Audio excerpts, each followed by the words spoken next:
Welcome to Peter and Ruffy's Football Show. Here we're live on PLZ Soccer's YouTube channel. I'm Peter Martin, Alan Ruff, Charlie Adam and Tam McManus here with me in the studio. We'll be reading out a few of your comments, anything you'd like to comment on regarding your own team or indeed some of the burning issues in Scottish football and beyond. We'll be talking about them on this football show, casting an eye towards England European football as well. So that's just a few of the things we'll be discussing. Ruffy, really looking forward to the European football. We'll discuss that and hear from Ange Postecoglou just shortly. But first and foremost, Martin Boyle, suddenly Aberdeen had put in a bid, and before you know it, he signed a new deal with Hibs. Yeah, generally that's what happens, is it? If you've got a good agent, you know, and he's in there banging the door and says, look, if you really want this guy, you have to get him on a wage that you think he's worth. And I think they had to do that. You know, I think we spoke about it yesterday. We thought the fans, if that was to happen,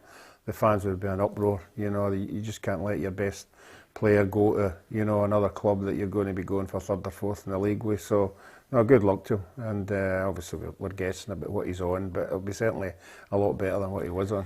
Yeah, I think, you know, from his point of view, as Ruffy mentioned there would have been a real upheaval at Hibs had they let him go. I think it would have been a major sign of ambition. Yeah, listen, I think he's a key player for Hibs. I don't understand, and I've said this on the show many times before, why an English Championship club or a Celtic or Rangers hasn't come in and bought him, because I think in terms of goals and assists over the last 2 or 3 seasons, he's up there with the best of them in Scottish football. So he's consistent every week, even if he's not playing well. He runs at people, you know, he's a pest, he's pace, he's a massive player for Hibs. So for Hibs to possibly lose him to Aberdeen, who's one of their big rivals this season for third place, would have been an absolute nightmare, and the Hibs fans would have went mental, to be honest. So I'm glad that he signed the new deal.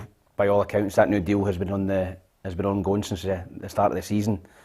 As Ruffy says, I think that the wee bit of interest for Aberdeen has maybe bumped his money up to what he was looking for, and there might be a stalemate, and that news has come out about the 500 grand clause, and Hibs have went, by the way, there's your extra couple of quid, sign the deal, and it's done and dusted. But Hibs supporters will be delighted. Yeah, no surprise. It's one of these ones you're running along the corridor in it, dying to shut the door. You in, open the door. I want to speak to you. The thing is, he knows that bid's coming in, because Aberdeen have spoke to his agent, and Aberdeen wouldn't have put the bid in unless he was interested. So they obviously know that he was interested in going back to Aberdeen. Yeah. Obviously it's his hometown, and so they've done the right thing. And like I say, he's happy at Hibs, and sometimes the grass is not always greener. So he's made the right decision. He thinks he's made the right decision. For us, we probably would have been delighted if he'd went to Hibs, Aberdeen before the weekend. But listen, he's a player that, like Tam said, I'm surprised nobody's really come from. He's different because he's got pace, and he wants to run in behind. So it's a great piece of business for Hibs, and Jack will be delighted with that. Yeah, and the player's delighted as well. It's been in the pipeline for months, and obviously there was already a deal agreed for me to sign yesterday, so everything was in place, nothing was changing, and obviously that had happened, but nothing has changed. Just heading towards Asda, getting my shopping, and I've had a phone call saying, oh yeah, Aberdeen have obviously had a rejected bid. Obviously it's flattering, hometown club, you know, supporting them as a young age, but at the same time, I've been living in Edinburgh for years, and this is my home now. Yeah, that's an interesting one. You know, there's a choice. You go back to Aberdeen or Edinburgh, and lots of things I think were in Hibs' favour with this deal. And of course, now that they've got the new deal for him, no release clause. No, I think that'll be binned. I think that was always the doubt in the back of Hibs' mind. You know, he's been playing well for a number of seasons, and somebody coming in and paying that. I don't know whether Aberdeen have thought it was a 500 grand release clause for anybody, but supposedly it was teams right with Scotland. But he signed his new deal, and hopefully he goes and gets golf lessons, because I played with him at the Hibs golf day about 3 years ago. Without doubt, the worst golfer I've ever seen. Yeah. Without doubt. Horrific. What was specific about him that made him rank rotten? Just his touch, he couldn't get off the tee, hit at the trees, he was murder. So if you're watching chase it, he would chase it. If you're watching this boiler, go and get golf lessons with your new deal, son. Get fondue after he drived. But anyway, apart from anything else, lots of people, I think Hibbies are absolutely delighted with the whole situation. Although Marlon says his accent is worse than McCarthy. It's such a strange thing. I can't quite work out his accent. But if you had a choice, Charlie, Aberdeen or Edinburgh, it's such a difficult one. Aberdeen's a great city. But I just think Edinburgh would edge it for me. Not both are like, you know, two clubs that are, you know, big clubs in Scottish football terms. You know, two good cities, but you know, it just shows the ambition that Aberdeen have got. Stevens, obviously, they've spent a bit of money and they want to go again, and they think that Martin Boyle would be the one that could get them above Hibs. To take one of their best players would be a real coup. But no, I don't think it's come down to, listen, two great cities to live in, but it's you know, he's made the right decision, and you know, he's obviously going to be a threat for them next season. Yeah, Stephen Glass, clearly he'll be disappointed not getting Martin Boyle, but he wants other players in. The ambition is to have a stronger group at the end of the transfer window. That will continue. If we don't get, I'm not going to talk about specific players, particularly ones at other clubs, but if we don't get people that we go for whatever reason, then the aim will be to find another one. Got a recruitment team in place here now, and it's the aim is to come out of the September 1st that we'll have a stronger group than we started the month with. It's quite an interesting comment I read today, Ruffy, which is basically Dave Cormack is looking for Aberdeen to really be a force again. I think he wants to, I mean, it might be a bit pie in the sky to try and contest the league title with Rangers and Celtic, but he's gearing up for making Aberdeen the third force first and foremost.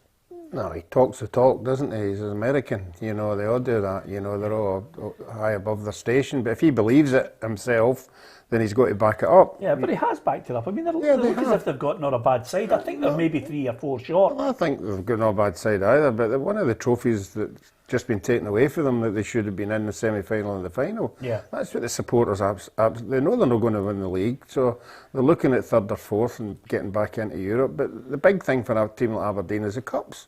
You get 2 cups, you've got to try to get a final in. And the Aberdeen supporters have been brought up and getting to finals some years not. And one of them's just been taken away, which I think is a massive blow. And if they don't do well in Europe, you know, I know you can say what you're going to do, but if you keep getting knocked out of cups, the supporters want to know what's happening. Okay, I'll concede that to you. I think that's a very good point that Ruffy makes. But Cormac himself says, you know, we want to try and increase that £15 million wage bill.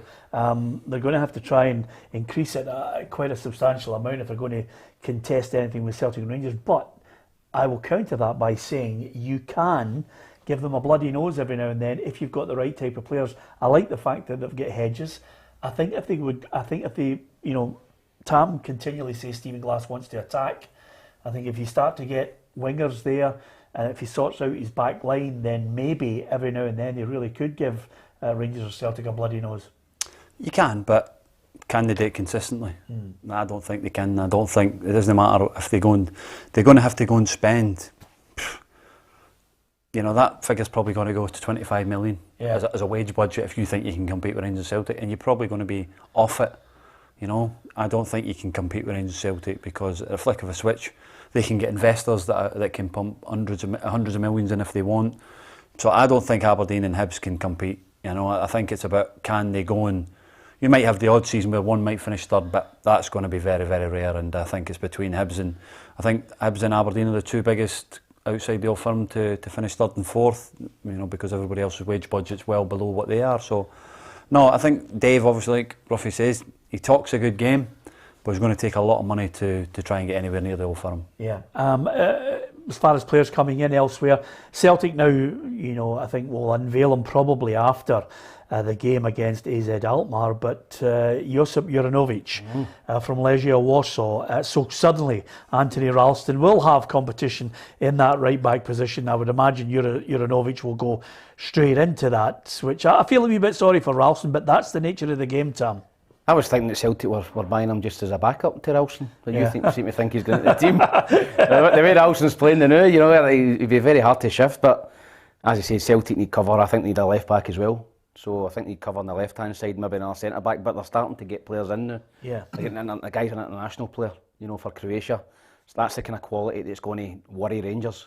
You know, Rangers have got international players for me, quality players, and all all the positions, particularly across the back four. So I think that's the type of players that Celtic have got to get in, and if they can get a left back in and possibly a centre half before the window closes, I think the Celtic fans will be delighted with this transfer window compared to where they were at the start, where we were all on this couch thinking Rangers were going to win the league by 25, 30 points. Suddenly, Celtic are starting to get a wee bit more quality in, and you think, maybe no. Yeah, well, I think at the age-old problem for Celtic, and it depends on whether this chief executive is different from the outgoing chief executive, which is quite simply how he goes about his business, how quickly he goes about his business, and getting the players in, the right amount of players. They've already failed miserably in getting the players in at the right time.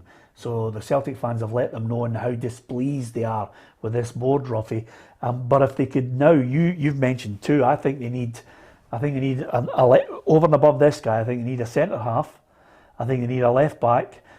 I still think they need a creative player in the middle of the park, and I think they need a striker. But they won't get 4, but they might get 3.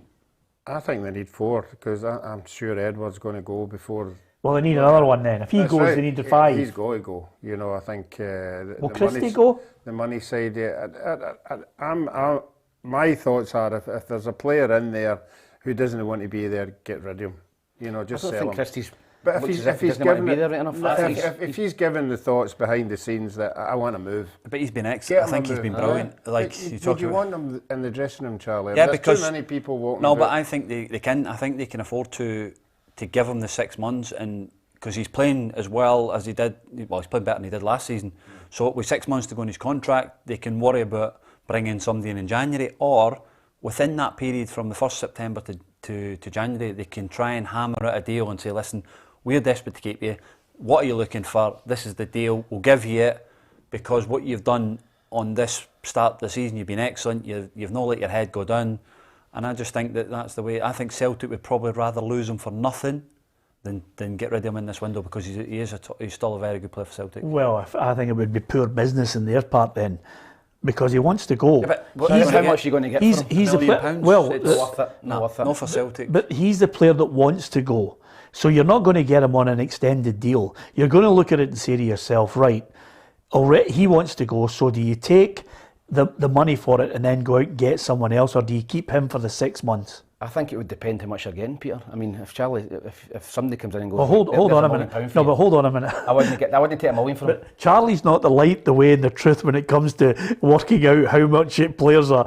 He's been bang on it with the Celtic transfers. Charlie's been a grenade on this programme, which has been magnificent. I've enjoyed it thoroughly. But I did predict a ref score, I tell you, didn't I? Yeah, but that's a far shout from Edward's only worth $5 million. Yeah, but he's out of contract next year. Yeah, I know, but so but by the way, that's the great thing about it. I mean, it's opinions, but I would, if I was looking at it from Celtic's point of view, how much would you take? Yeah, I don't know, because I'll tell you the problem with it. The problem is that I don't think Dominic Mackay is a patch on Peter Lawwell as a negotiator.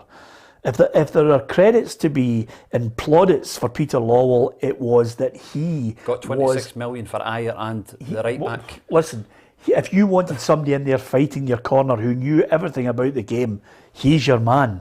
The problem with him, for a lot of Celtic fans, as a boardroom chief executive, the Celtic board loved him. He was top drawer. He was probably one of the best, if not one of the top 5 chief executives in Britain. But there are certain things that happened, especially over the last year, that the Celtic fans had enough.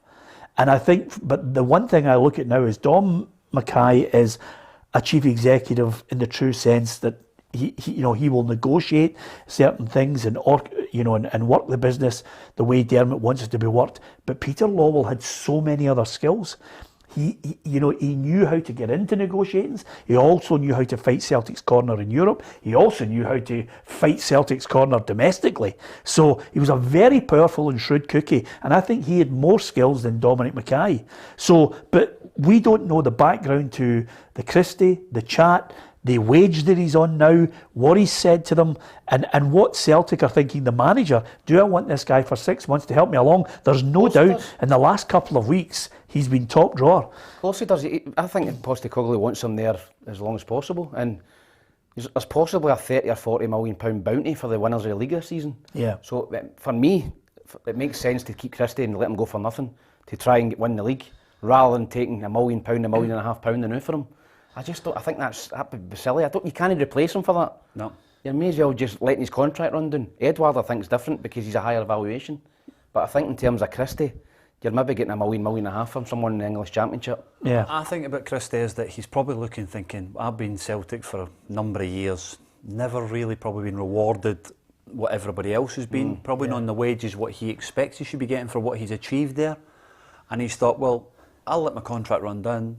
But all of a sudden now he's starting to play well. The Celtic fans will back him because he's playing well, and they'll be shouting the houses down to try and get him on a new deal. All of a sudden, come maybe November, December, or October, November, Ryan Christie could probably sign a new Celtic deal because he's playing well and the Celtic fans want him there. What happens then, Charlie, if his agent and him know that there's a bid for England? They know. If he knows there's a bid contract in January. There's a peak contract in January. You sit and sign the peak contract. Yeah, but it's what happens if the offer that's on the table now is something that he really wants and he wants it. He wants to get away, and why would you sit that? I know you want more money. Well, obviously, if he is going to, if the right deal comes along for him, at the moment there's no physical. Well, at the moment we don't know, but there's no physical offer for Ryan Christie, so he has to sit at the moment and wait until his contract runs out in January. I just feel there's too many players, modern day players now. If they think a move's on the table and they don't get it, they down tools. Well, But he can't down tools because he's got 6 months to playing for a move. Yeah, but if he's got that, if he knows that bid is there right this very minute. I don't know who it's from. I'm not sure he's that character, Ruffy. Well, I don't know the character. Listen, I can only offer you my tuppence. But I think Edouard has shown that he is that character. Certainly, in Cham as well, in the middle of the park was posted missing. So, but I think on the evidence of what we're watching, listen, he's a player. What are you laughing at? Said he was posted missing. Yeah. All right. I thought you were having a joke. You're actually serious. No, he was. All right. Anyway, but nevertheless, I was wondering where you were going with that there. Nevertheless, Celtic are also in for another name has reared its head, Ruffy, a Greek striker, Georgios Giacomakis. Take my word for it, that's how you say it. It's as good as it gets, Ruffy. For me. just call them Gio then. Yeah, Gio's in. I think they're trying to get him, scored 26 goals in 30 games in the Dutch league. The Celtic manager's already come out in a press conference and said, look, I could have signed 50 players if it was everybody that was in the papers. Yeah. They said I've been associated with. He knows who he's after. A lot of the papers are speculation, and sometimes, as you told me before, when there's nothing on the go, obviously there's a name thrown in there. I mean, where do you pick these names up for? If they happen, well done, pat in the back. But there's too many at Celtic being mentioned that it's just not even enough. I think the only thing that I have as a criticism of them over the last easily 20 years is the fact that sometimes what they do that really annoys Celtic fans is they have a prized asset and then they sell them right in the last day and they don't get a replacement. And then they come up with their usual spin. It was just too late, the deal. Dembele. They couldn't get it off. Listen, they've done it. You've narrowed it down to Dembele. They've done it countless times. But nevertheless, I think this manager seems to be a different character. He's emphasising the need that he wants these players in. He wants to build his own side, but he wants them in. And he's been bumping his gums about it constantly.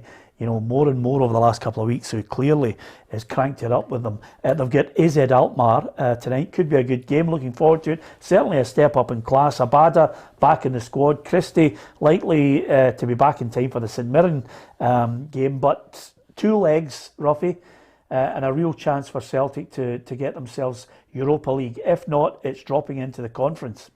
Yeah, Celtic supporters will go there. They'll know what to expect. Fortunately enough, there's no away goals counting, because the Celtic supporters will, against this kind of opposition, will have a hazard. They're going to lose a goal. They haven't proved to anybody against top quality that they can keep a clean sheet. So for me, it's all about how many they score. Yeah. They score enough. They kept a clean sheet against Dundee. Yeah, I know that, yeah. But I'm talking about in European football. All right, okay. Right. He dug himself out there, didn't he? Honestly, I was waiting to see where he went there, Charlie. No, yeah, and I think the Celtic fans will go there and say, well, if we can score 3 and lose 1, we've got a chance. But it puts the pressure on. It puts the pressure on the strikers in the midfield to come up with the goods, and they've done that. I mean, they've proved they're exciting to watch. I mean, Charlie's witnessed it himself. they are exciting, and if they take the chances and they score goals and they score 3 and lose 1, I suppose they'll be happy. But if it's 2 and they lose 1, then it's a nervy second leg. Here's what Ange Postecoglou makes of the opposition. Zed will be up for it tomorrow. Only played one league game, they didn't win, so I guess they're going to be disappointed by that and want to bounce back straight away. Big crowd. There won't be any place to hide out in Celtic Park, so I expect them to come up and show up for a game, and I've got a feeling it'll be a cracking game tomorrow.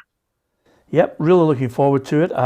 Here's what we think will be the predicted lineup. Ruffy, what do you make of this? Joe Hart in goal, Ralston, Starfelt, Welsh and Taylor, Turnbull, McGregor and Rogic, who Postecoglou really likes, Forrest, Edouard and Kyogo. Well, it looks more settled than what it has been, particularly at the start of the season when they were all over the place. That team looks as if that's his preferred 11. And that's always good to go and get that kind of balance when people will get to know each other a wee bit more, particularly the new signings. So I don't think the supporters will be unhappy with that 11. Yeah. Charlie, if anything, when you look at that 11, the only player that I think, if you're looking for somewhere that McCarthy's going to come in, the only player I can see dropping out of that middle 3 is Rogic. Yeah, and I think McCarthy will come as the holding midfielder, and Callum and Turnbull will be the outside ones. So listen, when you're at a big club, we talk about Ralston and this lad coming in, when you're at a big club you need competition for places there, and that's what they'll bring. James is obviously going to come in there and it'll be competition for McGregor or whoever, so it's they know what's going on, but the more numbers they get, the better quality they bring in, the closer they'll get to Rangers. Yeah, was there ever a player brought in that or a club that you were at and you thought, oof, they've got him in mind for my place, and you upped your game? Can you think of any? Pick somebody good, really good. No. Gerrard think that when you came into Liverpool? He was quaking in his boots, wasn't he? Listen. When you go in, you always think that you're the best player for that position, and you're always still the same. You go in and fight for your jersey and hope you get the opportunities. Yeah, I think Celtic will win by a couple of goals. I think this will be a tough game. I think as we looked last night, Alkmaar's good results in Europe. I think they've beaten Napoli and they've beat Rijeka twice, so I think they'll be a good side. I can see it being a lot of goals in this game. I think 3-2 to Celtic. I honestly think this will be a 5-goal thriller. Aye. You know, I don't for a good night then, Peter. I don't go for 0-0, didn't you? I'm going to have to text them all the way through the game. 5 goals, yes, 5 goals. Well, that'll be good for your match report then. Hopefully it's a last minute goal. I was just about to say, I'm going to have some memory, Ruffy. 5 goals, how do you see it? I think it'll probably be 2-1, but I think 3-1 would be better for Celtic, so I'm going to go 2-1. Yeah, Charlie? The Dutch always technically very good, aren't they? So it'll be a good technical game. I think Celtic, with the atmosphere and they're on a high at the moment, I think they'll just edge it. Right, okay. Just for the odd goal? Yeah, just 2-1 probably. Okay. Katic at Rangers. This is an interesting developing story. Is he staying or is he going? Will he get out on loan? He looks as if he's surplus to requirements now, Charlie. Yeah, I watched him again, the B team game against Dumbarton last week.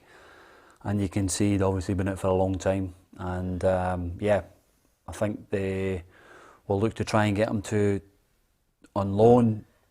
I would probably look to see the English Championship. That'll probably suit him the way he wants to play. Physical game, aggressive. So yeah, I think they'll look to try and get him out on loan. They've got enough cover there at centre back at Rangers.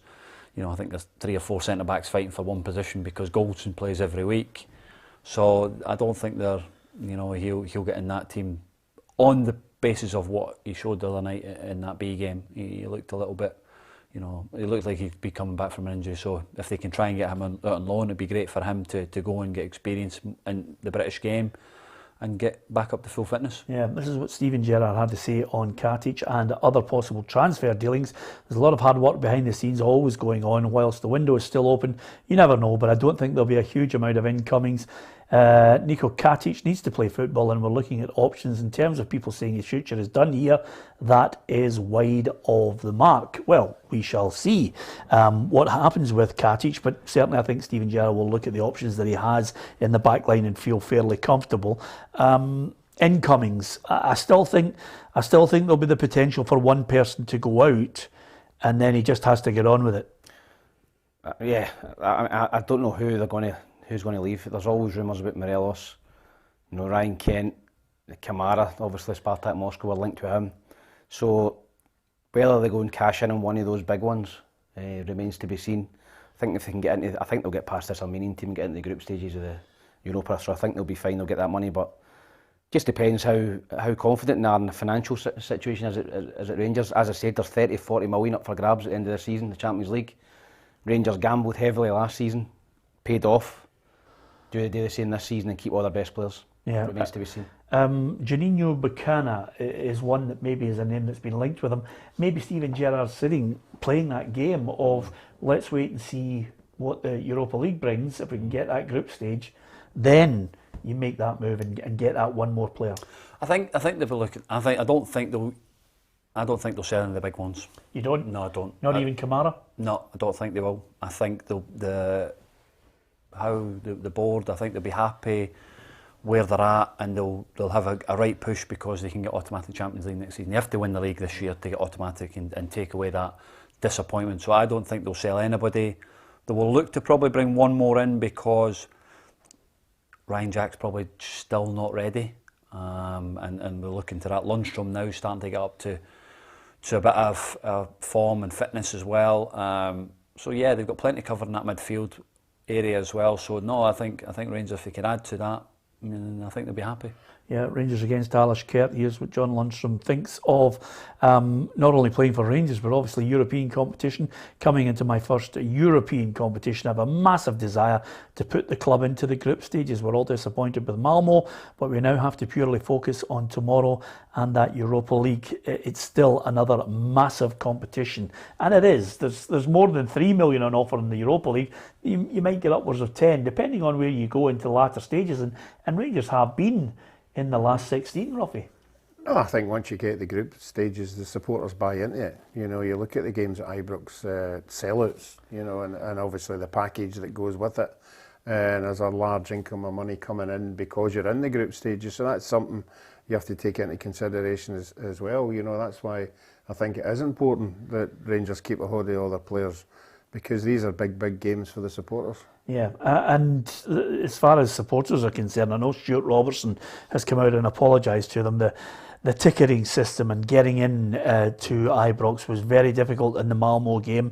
He's apologised to the fans, hopefully getting that right. There's nothing worse if you get up there, you're excited, it's post-COVID, you want to get into a game, especially a game of that magnitude, you know, and you not only struggle to get in, but it's late on when you do get in. Yeah, it's poor. Listen, as you said, the supporters pay a lot of money, and one thing about the Rangers supporters, they've been loyal to our club. You know, support them through thick and thin. They've paid a lot of money for the obviously Champions League games as well. To not get into the game or getting in late, it's unacceptable. You know, and they've got to get that sorted out. I've seen Stuart Robertson speaking about it and apologising, but they've got to sort it out for the next game, and whether that's this coming game on Thursday or whenever. The fans have got to get plenty of time, get them in, and make sure everybody's sitting in their seat for kick-off. Yeah, unfortunately, Rangers fans feeling the after effects of COVID as far as getting into away grounds. Ross County have only given them 1,000 tickets, Charlie. Yeah, it's a huge blow for the away support. Don't know the reason. I think Hibs are coming to us on Sunday. Probably bring 2,000. Yeah, they bring a great support, and it brings the atmosphere. So.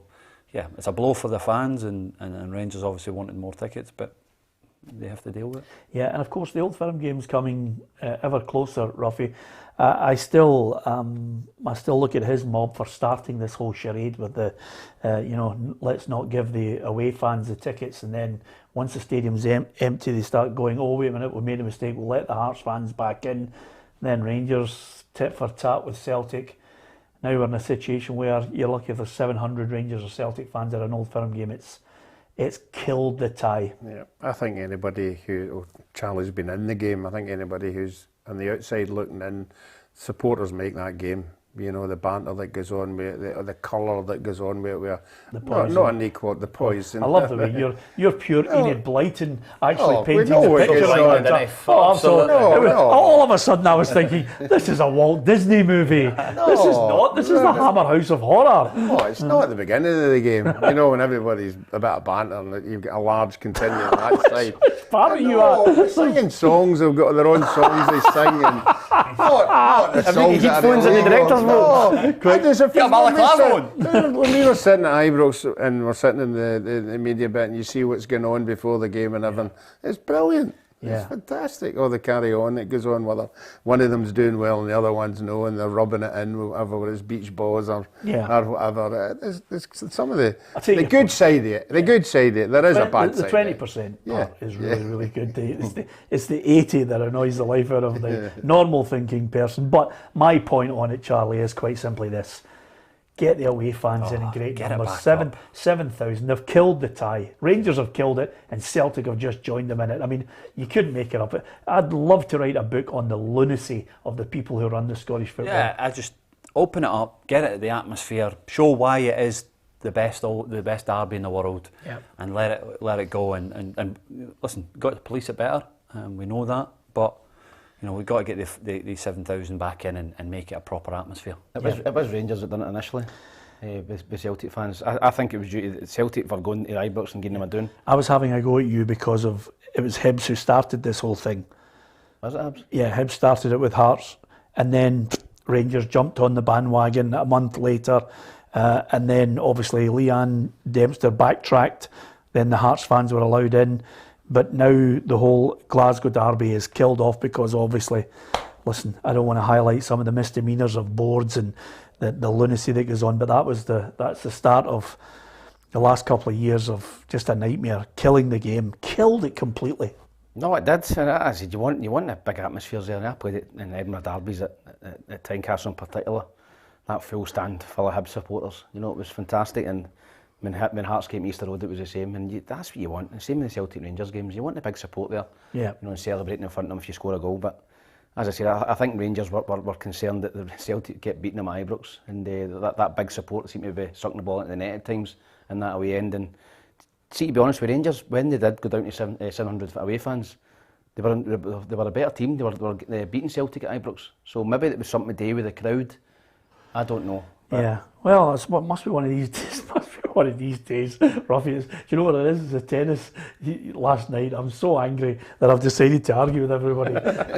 Good teams win games. I've never seen a fan run on and kick the ball into the net. Even though Steven Gerrard said, "Let's get the 12th man." It gives you a boost, but if you go out and away from but good teams win the game. Good teams score goals. You know, if you're a good team, you can go to Ibrox and you know. I remember one significant thing about it. I remember Simonovic elbowed Morelos, I think it was, red card, down to 10 men. Brendan Rodgers decided, we've got 10 men, I'm going to put on an attacker. I'm going to have a go. His attitude is, we still have 10, but we can still have a go. We'll still play the football the way I want to play it. And they went out and won 3-2. It wasn't the 7,000 fans that helped them win it. It was Edouard curling it round. Yeah, listen, it's like you say, the fans don't win you the football match, but it makes the game. And let's say, you know, I'm looking forward to 2,000 Hibs fans coming Sunday because it makes it as an atmosphere. Yeah. You know, that's what makes the game exciting. You know, competitive edge as supporters. And would you like to see? Do you like it? Do you remember in those days the 7,000 Rangers or Celtic fans in the away? It's rough. It's huge. It was brilliant, and that's the thing. You used to run out, Celtic go into the huddle, we'd go over and clap the fans, they'd get them going, and then there'd be a proper atmosphere. And let's say we scored many goals, well, I never, but we scored a lot of goals, and we'd celebrate in that corner with 7,000 Rangers fans. It was a brilliant feeling. And then at the end of the game, you know, there was no home supporters there, and you were celebrating with your fans at the end. It was just brilliant, and yeah, I'd like to see it back, but everybody has a reason why and why it's not there, and let's say hopefully we can get it back and let's say show why it's the best derby in the world. Yeah. Okay. There's a feel-good factor around St Johnstone. I really would love them to get group stage European football. It would be fantastic for them. And Lask are standing in their way. I don't think they'll beat Lask. I'd sorry to put a dampener on it, but Yeah. I don't think they'll beat Lask. I've seen them a few times over the last couple of seasons. Good. I think they're very good. I think they're a really, really good side. Man United, I think, put them out last year, or the year before COVID. Played Tottenham as well, didn't Yeah, they? played Tottenham. Very, very, scored a lot of goals. I think they'll beat St Johnstone over 2 legs. Yeah, I think, Ruffy, it's probably a good idea maybe if we have in the next couple of weeks, just stay away from him. He's just a nightmare, isn't he? It's just Mr. Angry over there and everything. I mean, that's doom and gloom. Yeah. I'd love to, I share his point though, I'd love to see St Johnstone do it. Well, they've got European experience, as Tam was saying. They've been playing against good teams in Europe, so they know what European football is all about. I think St Johnstone are still a wee bit naive when it comes to that, but why not just go out and enjoy it? Just what they did with Galatasaray. Just go out and the players try and take something out of the game and move on to the home here and getting some kind of forum and taking it from that. You know, I think that's what it's all about. And if the supporters, if the stadium's jam-packed, that's well worth it. Well, St Mirren's, St Johnstone's Liam Gordon says it would be tremendous if they could get European football in the winter months. It'd be incredible. It'd be probably up there with the biggest achievement of the club's history. We knew how big that game was last week against Galatasaray, not just because of the opposition we're up against, but what it would have meant if we were to win that for the club. And yeah, we've got another chance to do that. So it would mean everything to the club, to the staff, to the players, everyone connected. It would just be probably one of the biggest achievements, like I said. Yeah, well, there was no shame in losing to Galatasaray, and if you suddenly get to a situation where you're starting to see the fans say, we've not only won the double, but we're playing group stage European football, it would be brilliant, wouldn't it? Oh, listen, I really hope I'm wrong, and I hope that St Johnstone go and put them out, but I think it's a really, really tough tie, and as you said, St Johnstone, surely it's just a free hit for them. Yeah. I mean, two trophies in the cabinet, go and have a go. Well, the other thing is, I don't want to get bust in here, Ruffy, and ask him a second supplementary question, but let's see how balanced he is. Qarabağ against Aberdeen, playing against your friend Stephen Glass. Are they going through? I think it'll be a very, very tough game for Qarabağ. I think Aberdeen going heavy favourites. Yeah, and I was speaking to Bruni, and I was speaking to Stephen Glass, and I was speaking to you, and I was on the phone to Constantine the other night. And I think Aberdeen are I think they're well aware that this is a very, very tough tie. I think they're a good side, Qarabağ. Yeah. I think Qarabağ are favourites, but you never know. Hopefully Aberdeen can get through again, but again, I'd have to fancy Qarabağ. Well, I think I can't believe there was a real bit of, I don't know, momentum, feel-good factor, and then they blow it against Wraith Rovers, and now they've got to try and lift themselves again, Charlie. Yeah, and that's what happens when you try and compete at the top end of the, you know, if you want to be a top player, you've got to try and come back for the disappointments. It was a huge blow for them to lose to Wraith. I thought they played well first half, and second half never really performed to that level, but they got to pick themselves up. You know, Qarabağ being in the Champions League as well, so this will be a tough game, and unfortunately I think over the 2 legs for St Johnstone and Aberdeen it might just be too much for them, and I think both of them will lose. Well, on that point, Ruffy, picking up on his point, I mean, again, if we're at the end of this month with only Celtic and Rangers, it just shows you that gap that we still are constantly trying to bridge. Yeah, we started with 5, and then we said maybe if we can get 3 or 4, and now we're down to 3, I think. You know, and if 4, and if they go out, we're down to 2. You know, but I just hope the Aberdeen manager realises that they're not that good that they can leave good players out. Because the Livingston game and the Wraith Rovers game, he left 3 or 4 out, didn't he? Thinking that we'll beat them. So I think he's got to realise now he's got to play his best 11. Because they're not that good. Yeah, and Scott Brown, the captain, realises that if you've got European aspirations, you need to try and beat teams like the one they're facing. Yeah, I think it was about 22,000 or something, I can't really remember, but it was a good atmosphere. The pitch was a little bit soft, if I remember rightly, but no, they were a good team, they wanted to play football, and it was a good battle as well. But that's the thing that's going to happen. We're going to have to play against teams like that, and for us to get into the group stages, you're going to have to play against good teams, and that's what Qarabağ are. Yeah, his experience is going to be absolutely crucial in this one. Can I just say, I thought his excuse when he went into the opposition dressing room after the last game that he hadn't been up in Aberdeen long enough to know where the home dressing room was when they went into their away dressing room. Aye, They gave them a bit of verbal. Well, because their manager before I'd say the it's a game, bit of a bully. aye, their manager before the game was giving it, oh, this is a long ball team and blah blah blah and this and that, and Bruni went in and said something. I don't know what it is. I can't really explicit. Yeah, which is great. You'll have a Fair noise. play to him. It's, Yeah. listen, he's a lad that's played at the top of the level and with Champions League and one of the biggest clubs in Celtic, and you know, to be said that he was a bully and long ball, he's got the right to do that, and the only way to do that is by winning, and he's done that. So I think he's going to be a great signing for them, and so just for Scottish football, it'd be great if both of them could get through, but I just don't think both of them will struggle. So you've got 2 going through. I just think Rangers Celtic will go through, and Aberdeen and St Johnstone will get knocked out. You think that as well, yeah? I think Aberdeen have got a better chance than St Johnstone, so I'm hanging on to Aberdeen making So it a 3. 3. Yeah, I'm going to go for 3. a 3. Hopefully 4, but I think 2. Okay, we'll all had our opinion. You can give us your opinion as well. And don't forget, if you want to record yourself, you can do. All you have to do is quite simply get the phone, hit the PLZ Soccer app. You can download it in Google Play and in the App Store. You get all the latest breaking news. If you hit submissions, you can record yourself or post a message and it'll drop right in immediately to us. And if we use it on the programme, we'll be sending something nice out to you. Simple as that. So that's the app, and of course on the website and on our YouTube channel. We'd really love you to subscribe to our YouTube channel.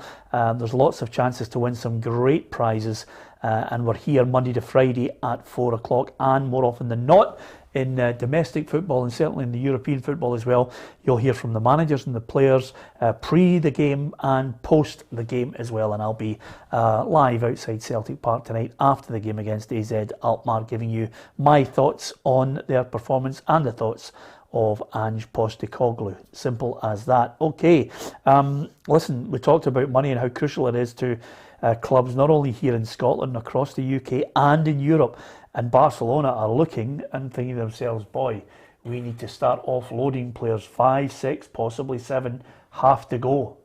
Yeah, they're in a bad way, yeah, over £1 billion in debt, and you know, obviously the Spanish government are trying to pull the reins in the Spanish league and the big clubs, so it's a huge blow for them, but they've got assets that they could probably sell. You know, Griezmann, Coutinho, Dembele maybe can go, but yeah, it's going to be a worry for them. Obviously, Piqué took a 50% cut to try and, you know, be able to sign players and you know, get them in the team. So no, it's a worry for Barcelona, but you know, they'll be able to recover. Losing Messi was just ridiculous, really. Yeah, you wonder what Aguero's thinking now. He must be looking at this and thinking, I've joined a sinking ship. I know. Obviously, when he signed, this was all yet to emerge, how much of debt they were in. So he's probably thinking I should have stayed at Man City now. But yeah, as he said, I can't have too much sympathy. You know, Barcelona to be £1 billion debt is shocking, to be honest. Yeah. But Real Madrid are not too far behind them. They're just spending money they've not got. But that's the worry about that now, and this is the real worry, Tam, is with those two financially strapped, you're suddenly looking, you're saying to yourself, well, Bayern Munich are a push, Dortmund. You know, I'm talking about the competitive edge towards English clubs. I think, you know, I mentioned it about 4 years ago, and I said, because of the Chinese TV deal that the FA in England had signed, English clubs, I said, will dominate European football right across all 3 competitions for the foreseeable future. Nobody's going to be able to touch them. And there were alarm bells going off right across Europe. You know, and I'm talking about Bayern Munich now, Juventus, maybe Inter and Dortmund. And you're looking, you're thinking, and of course Paris Saint-Germain. So other than that, not many other clubs are going to be able to touch them. English clubs will be in the last 4 of many a competition for the foreseeable future. Yeah, if you look, Spanish league could be doing this Swanee, basically, because of the quality the players are going to be leaving. You're not going to be. It used to be Real Madrid, Barcelona. They attracted the very, very best players. Yeah. They bought the best. Atletico Madrid has got a good coach. Aye, they've got a good coach, but you know, it could be likes of Atletico and Seville could now emerge and be the top 2 in Spanish football because of the mess that the other 2 are in. And surely they can't, they're £1 billion in debt, and Real Madrid's the same. Surely they can't go out and keep buying players. Surely they've got to say, listen, you've got to cut your cloth a wee bit, and it might give the well-run clubs, your Atleticos, your Seville, might give them a wee chance to go and be in that first and second. I mean, look at this graphic, Charlie. I mean, it's absolutely frightening. These are the earners, the big earners. I mean, Coutinho there, look at the salary. Dembele as well, 120 million he was signed for. Coutinho, 145 million. Antoine Griezmann, 108 million. Panic as well, I mean, he was cheap at half the price. And of course then Umtiti as well at 25 million. And I have to say, Griezmann is over £1 million a week. He hasn't even set the header on fire, Charlie. No, he's not been to the levels that he did at Atletico, and you know, that'll be like they would say, they brought him for big money, and he's not performed. Dembele's the same. Umtiti is the one that I was reading in the papers today. They were talking about that, you know, having to sack him or something like that to get rid of him, and because he's been one that's he's been injured a lot. So yeah, Coutinho's another one that they spent a lot of money on, and you know, they're talking about maybe giving him Messi's number this year, and it's big problems in Barcelona, and you know, Messi would probably he's getting out not getting out at the right time, but you know, it could explode at any moment, and you know, he's probably just thinking he's got to Paris and everything should be okay for him. Yeah, absolutely. Someone saying there Real Madrid are not in the same bracket. They're certainly not in the same bracket of over $1 billion, but they still have huge debts as well, and COVID hasn't helped them, and that's basically why Florentino Perez was looking to get the Super League up and running, is to suddenly get a form of finance from elsewhere. They had huge wage bill as well. Yeah, but I mean, you look at these teams and sometimes you're scratching your head the way they change the president and they change the managers, and could you win the European Cup and you can get sacked? You know, you wonder what their football and mind is behind the scenes. You know, it's okay when they're winning, but when they're not, you can't get away with spending that amount of money. Madrid, that was a 1.2 million in wages with the players up there a week. Yeah, but Madrid as well, they're redeveloping the Bernabeu as well at the moment, so that's cost them X amount of money as well. Yeah. So it's I hope they've got crazy. A few benefactors to wipe out the debt, Charlie. Well, I think there's got to be somebody. The government eventually might have to bail them all out, and it'll be a huge blow to the Spanish league, because it's not the level it used to be. Yeah, absolutely. You can give us your views on Scottish clubs and European football, and of course at the weekend coming up we'll be looking in detail at the fixtures. Of course, the head-to-head, the predictor Tam is up and running. It's early days. You know, you get front runners. You know yourself, having won it by a solitary point last season.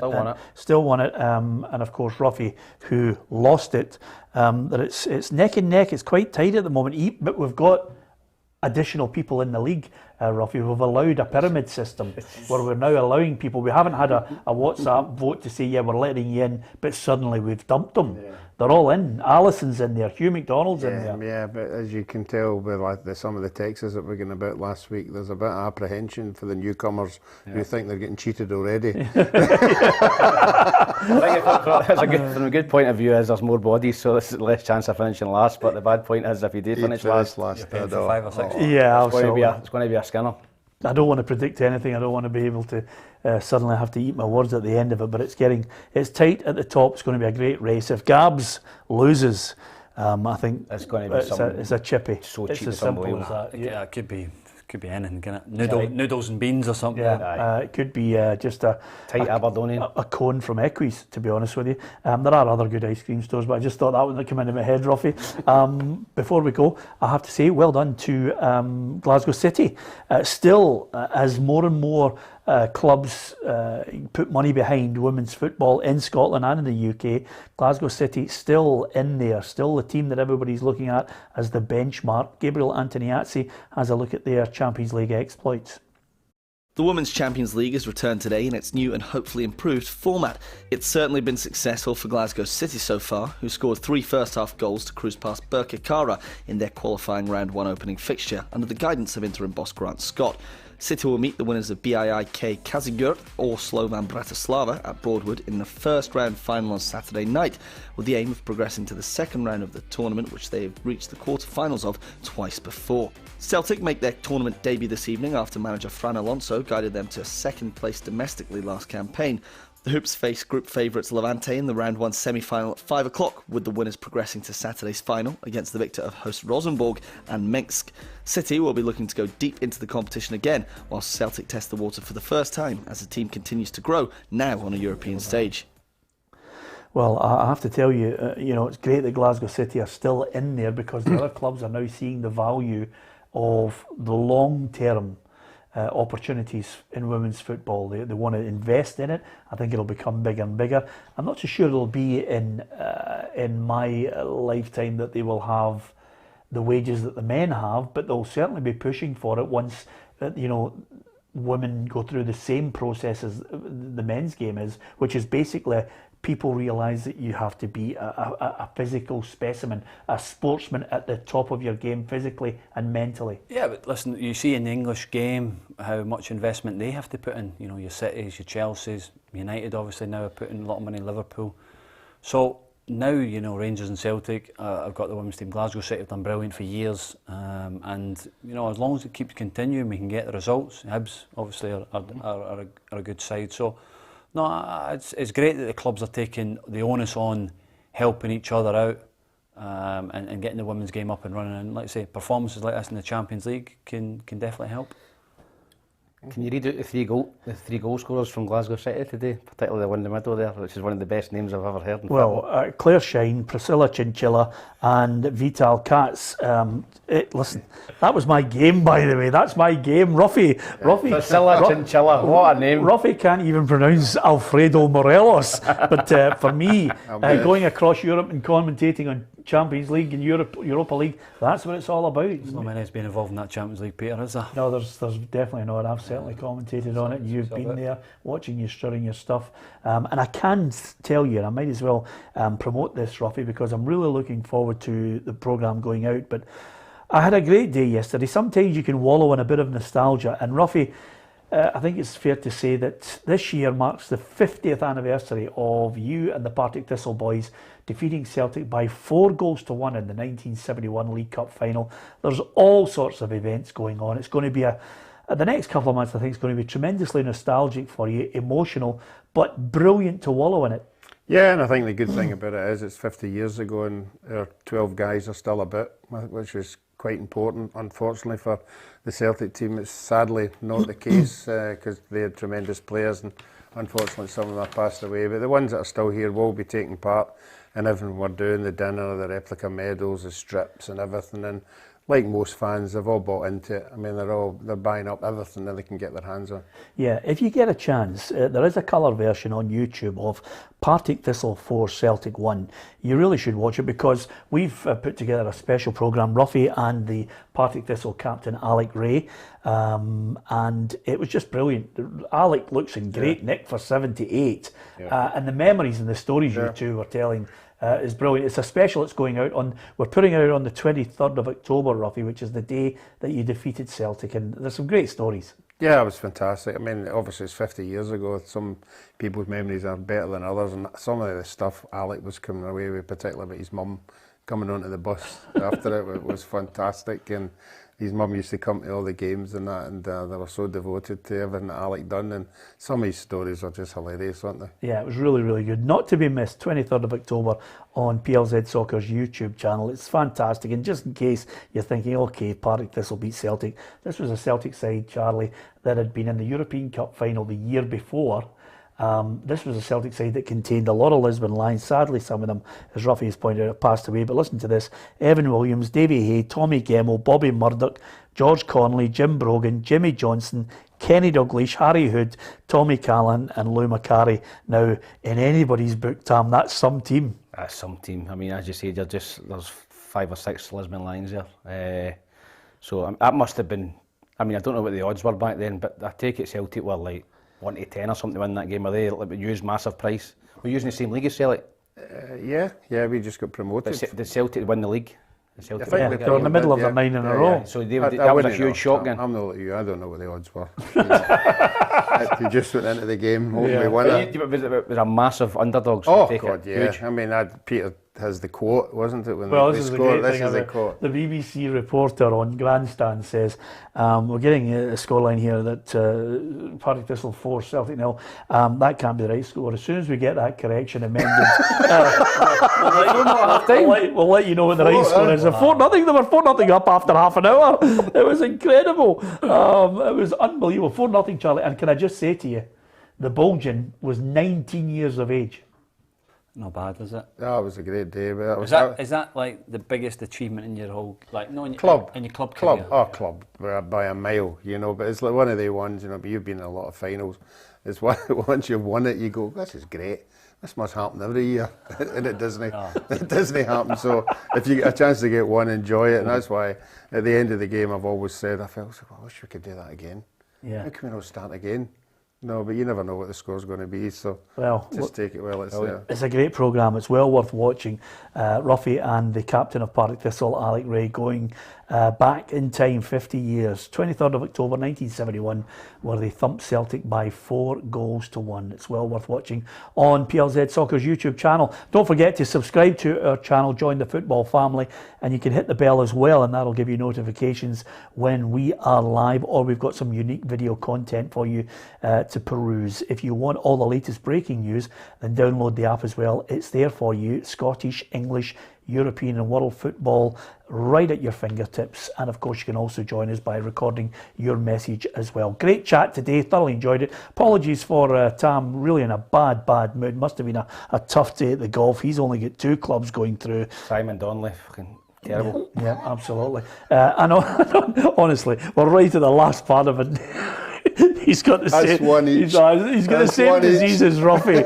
Can I just say, my English teacher used to say, a person who swears suffers from a lack of vocabulary, and these two are really suffering from it. They're a disgrace, Charlie. Listen, you pay for what you get.